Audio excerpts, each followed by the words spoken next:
Welcome to Tech Brothers with Amir. Today we are going to learn how to use the Execute SQL Task and demonstrate the full result set property of that.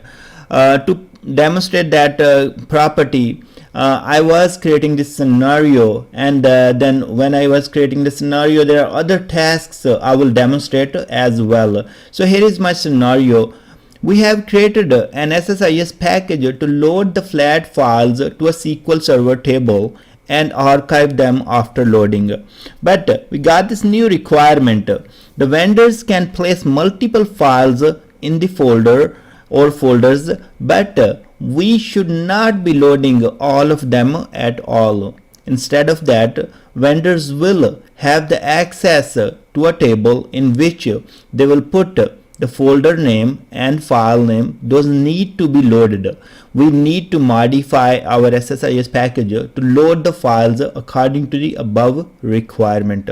So what summary we get from here, instead of let's say I have these three files sitting in this folder, but we will load only the file names which are in the table, which are provided in the SQL Server database, and the vendors will have the permission to put the folder name and file name to that table. So let's say they will only put one file name there. We will be loading only one file, and these two files we will not even touch them. Maybe they are working on these files. So let's go back and see what other parts we will learn in this SSIS package. So very first we will learn how to create a SQL Server table that can save a folder path and file name information. Next, we will learn how to use a data flow task in SSIS package to load flat files from a folder to SQL Server table.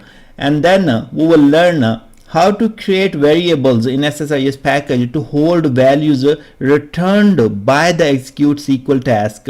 And then in the 4, how to return multiple values with multiple rows and save them in object type variable in Execute SQL task.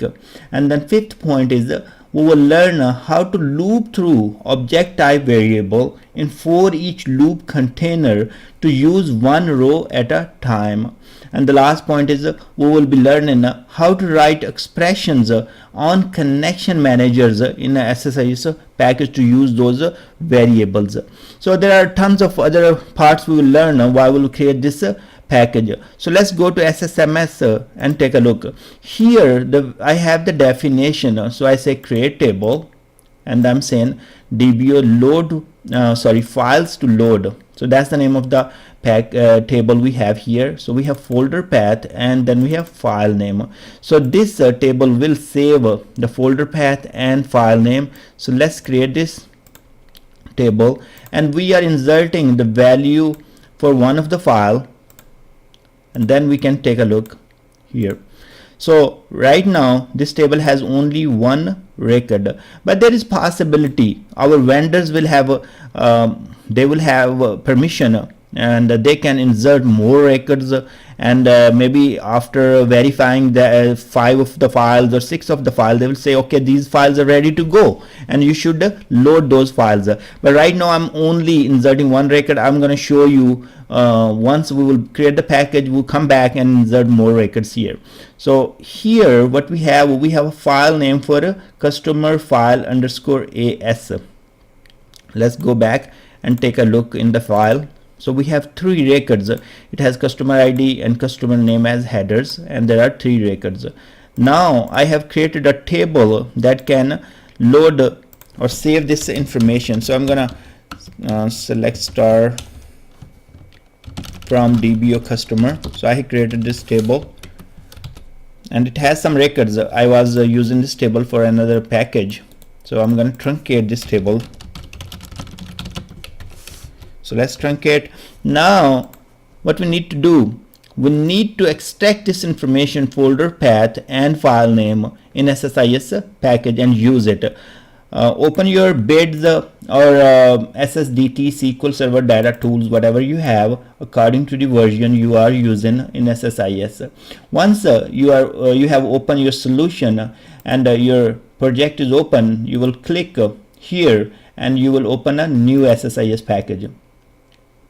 And let's rename this SSIS package. We are going to rename this one to load files from definition table. You can come up with the proper name. Right now I'm just want to give name, and here what we are going to use, we are going to read that information. So when we are talking about reading the information from a table, we will use Execute SQL Task. So open the Execute SQL Task, and then the very first thing what we need to make a connection or use a connection. Here we have multiple connection types. We will be using OLEDB. You have Excel connection, you have ODBC, you have ADO and ADO.NET and SQL Mobile. So you can use any according to your source. So in my case, I can use the OLEDB connection, and I am using SQL Server. So I have to make a connection to the test. It is already there. I'm going to delete that, and then I'm going to create a new connection. So I will hit new, and I have to provide a SQL Server name here, and then I have to provide the database name here. So I can click here and select, or I can write by myself, test the connection, and then hit OK. Now we have the test connection here. We will be selecting those columns. We will be selecting the folder path and file name. So there are two columns we will be selecting from files to load table. Bring that here in the package and paste it here. Next part, what we have here, as we are extracting this information from a SQL Server table, where to save that information. So we have a result set that we can save this information in SSIS package. Now click here and you see single row, full result set, and XML. So single row, in which you will have single row, but you can have multiple columns. In our case, this can be maybe this is perfect because we have only one row that is returned by this query, and it has two columns. Fine, but that's not right at this point. Maybe we are okay at this point, but later when we'll have more than one row, this package will fail. So we want to select more than one record, and we are sure there would be scenarios, or there would be situations where we will get more than a single row. So we have to select a full result set. When we say full result set, it means we can have multiple columns, or we can have single column, and that can have multiple rows, or maybe it will have one row in some situations, but often it will have more than one row. So you select full result set, and then you can return single row, or you can return multiple row. That's your query or whatever the requirement comes, but it can handle more than one row for sure. So this is the best scenario for our case. So we are going to select full result set. Next part, we are going to go to the result set, and here we are going to add a variable. So I have shown already, if you will leave this name as it is going to throw us error. So we have to provide 0 here. So in the result name, provide 0, and here you will create a new variable, and we will call it object, or we can call it list, folder list, or whatever you want to call it. I'm going to call it list because it contains the folder path and the file name. So I'm going to call this file list, maybe file list. And here the data type or the value type we will be selecting the object, because the object can handle more than one row and multiple columns. So this will be a record set or a table in the memory. So we will return those records, and this will be saved as a record set in the memory. It will be a kind of a table in the memory that will be saved, and we can loop through later. So hit OK. Now we are all set. As of this, if we run our package, this is going to read those folder path and file name and save into the memory, but we can't really see that. Next part, we are going to use that object type variable. So to use the object type variable, we can't really directly use in let's say data flow task. We have to read as it is returning, or it will have more than one record. We have to loop through those record set. We will be using for each loop container to loop through that object type variable. So go to collection, and here we will be selecting the ADO enumerator. So we will use for each ADO enumerator, and then here we will be selecting our variable. So it is object type variable, and then we will go to variable mapping, and here we will map those values. So first thing, we know that it is going to return us folder name, and it is going to be string, so we save that. And next value, it will return us the file name, and that's also going to be string. So we have folder path, our folder name, and then we have a file name. So that's the two values it is going to return from the object type variable. Now let's go back and hit OK, and here we are going to load those files by using the data flow task. And bring the data flow task, make a connection by using the flat file source, as we are reading the data from a flat file. So we use the flat file, double click, new, and browse to a file. So browse to any file, because these all files has the same structure, so you can browse to any. And then first row has the column header, so that's fine. Go to columns, we have a customer ID and customer name. Go to advanced, change the data type for customer ID to integer, and then change the output column width from 50 to 100. Hit OK. Retain null values from the source as null values in the data flow. If we have blank values and we want to convert them to the null, so this is what we will use. Output, click on the columns and see the columns are coming correct. Everything is working just fine. Now next part is we will load the data to the destination table. So click here, and now we know that our table is in the test database, so we select the test database connection manager, and here we are loading data to the customer table. So we selected the customer table, go to mapping, and now you have input columns, and then you have destination columns. So map them. If they are different name, you have to map them manually, and if they are the same name, they will be automatically mapped from input columns to the destination column. Hit OK. Right now we are not using any folder path or file name in this data flow task. We are just pointing to one file in our folder, but we are interested to use the values which are returned by the for each loop container, and those values we extracted from the table called files to load, and those are the only files we want to load. Hit OK.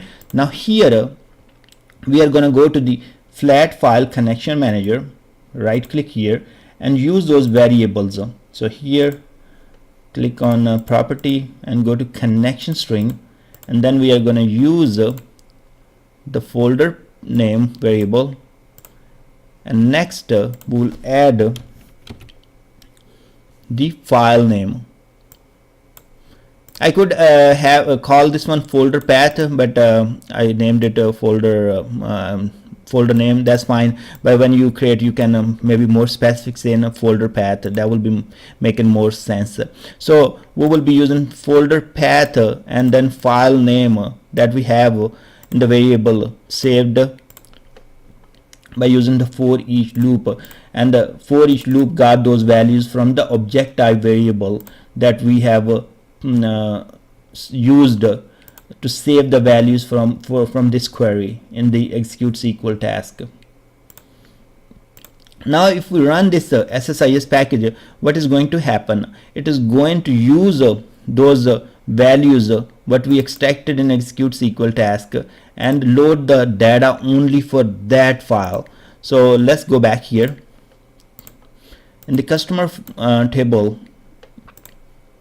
We don't have any record, and then in the AS we have 3 records, and here if you will take a look on your files load, we are providing only the folder path and file name for one file, that's Asia. So it means it has 3 records, and that's the path we are going to use for this file.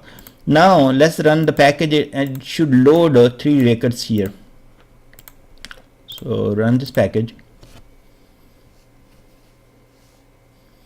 So it got completed successfully. Stop the package, run the select query, and we can see it did load 3 records.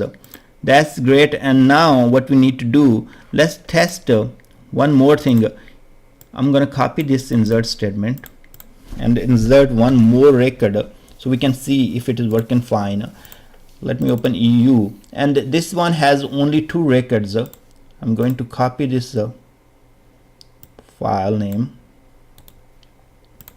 and then put in the table. As the folder is the same, so it is going to be stay the same, but if even your file is in different folder, you can change the folder, and that shouldn't be matter. So your vendors could be putting in files in different folders, and that's absolutely okay. Your file names can be whatever, doesn't have to be customer file, it can be any file name your vendors like to put. But one thing, all of these files should have the same structure. There could be scenarios where we have the file with different structures, then we have to handle them differently in the SSIS package. But for this scenario, we are only handling the same structure files. Now we have the 2 records in the files to load table. Now when this is going to run, it is going to load the data for AS and EU files. Let me run the package. Right now we don't have any data in the customer, so we know that these 2 files, this one contains 3 records, this one contains 2 records, so 5 records should be loaded, and even this one has a lot of records, but it will not be loaded because we do not have that record here in this table. Even the file is existing in the folder. Let's run the package. Now the both files are loaded correctly. Let's go back and see what happened. And we can see that the both files are loaded, and they're loaded 5 records. The last thing I want to take a look here, and let's see if we want to archive them after loading. So let me go back here to the package. First let's have archive folder, and this is archive folder we are going to use in the package. Go and create a new variable, and we can call this one archive arc folder, and then here it is going to be string. Provide that path of archive folder. Next, what we have here, we have a folder path and file name. So we have to provide the full qualified name for the file to archive it. So let's create a variable called file full path, and we are going to use two variables, folder name here and file name, to build that. So let's hit here. Now we will be using a folder name and plus file name, and hit OK, and we will use this one as our input variable in the file system task. So hit on file system task. Here we are using is source path variable, yes, and then provide that path from the variable. So we use file full path. Next we want to move that file after we load that one, and then is destination path variable, yes, and provide archive folder, and if the file exists we want to overwrite it. So all good, click OK. Now what we see here, file full path is used as source or destination is empty. Right now it is empty because those values will be coming from the for each loop container that's going to use the objective variable that we populated in Execute SQL Task. Yes, they are right now there is no value. They will be available at the time when we run the package. So for this one we can go to the variable file full path, and I'm gonna provide some value here. Let me see. If I try to provide the value for the file full path, I can't really do it here. I don't know why. I should be able to do it here. Okay, that's fine if I'm not able to do it here because the expressions are written, but how about providing it here? So I'm gonna just say magical folder. This is annoying, but doesn't matter. So you can provide anything, test or I'm great, whatever, or any value. So because these value will be overwritten, so go back here in the expression. Now you see the expression, hit OK, and go back here, and you have to refresh one time. Now it should be fine. I mean, this is annoying. It should take it, but anyways, you can do multiple things. I provided these values here, and one thing, maybe you set a delay validation that will maybe if we even don't provide these values. Let me see if we don't provide these values here, and let it, what happened now. I mean, we remove those values, and that's still fine. We didn't even set the property. So that's, you can provide the values and test it. Otherwise set the delay validation for this object, for this task, file system task, and I hope that will take care of that one. So we don't want a validation at the point now. It will be validated when those variable values will be available, and it will bring to the, when it will be executing this file system task, and the values will be available at that time, it will validate those values and expressions. So let's go and run the package. Now we are going to run, and it should load two files and move two files to the archive folder. So stop the package. Let's go here, and we see that in the archive folder those files are moved, and if we go to the input folder there is only one file, and as we are not touching this file as per our table records, so that file is never loaded. We are only loading AS and EU, and that's why this file was never touched. Now if I go back one last time, and I will take this record, let's put that record and see what happened. We want to read this record, and then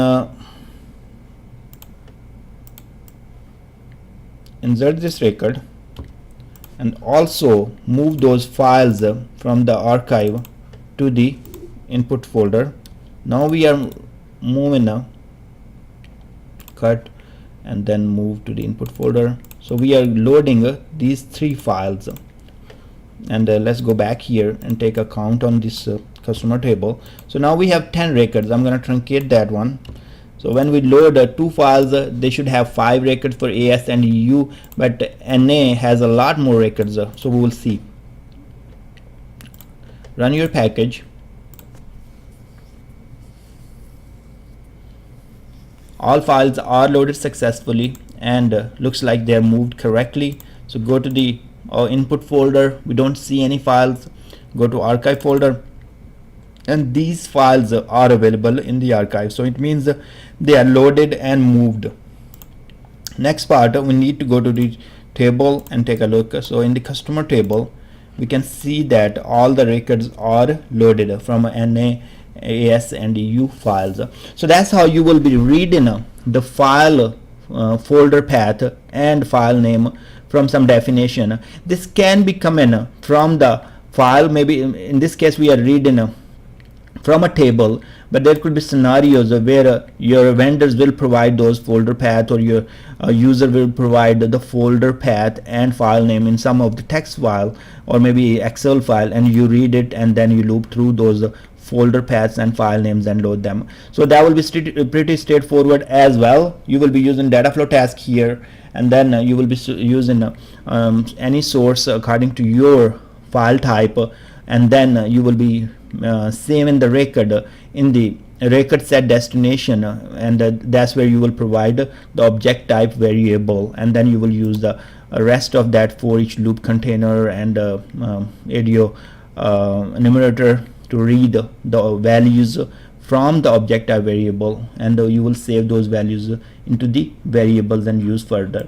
Thanks very much for watching this video, and the script I'm using here, they will be also available on the blog post, so you can go to description and click on that link. I will see you next video.